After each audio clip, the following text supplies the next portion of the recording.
Okay, so let's talk about the difference in color between Wizard of Oz and Wicked. And bear in mind, like, I actually kind of enjoyed Wicked, but it took me a long time to get into it because I just found the look of it so soul crushing. Because the thing is, what made Wizard of Oz so special is how it embraced glorious technicolor, right? Like, that's literally built into the storytelling with the ruby slippers, the yellow brick road, the emerald city, the horse of a different color, and all that. Like, literally, when Dorothy opens that door into Oz, she's bringing cinema into a world of color.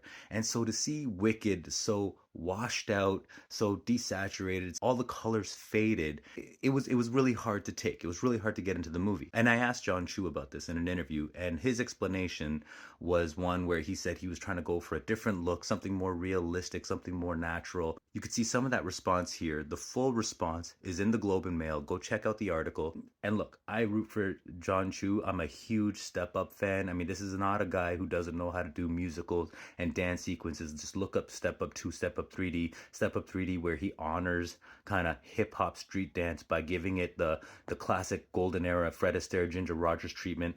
The thing is, I don't necessarily hang this on John Chu. I think this is an industry issue. Like, already, cinema aesthetic standards are so down in the dumps, okay? Like, digital photography, digital projection, it's not going to hold a candle to celluloid, right? To real film. You're not going to get those contrast levels. You're not going to get the rich colors.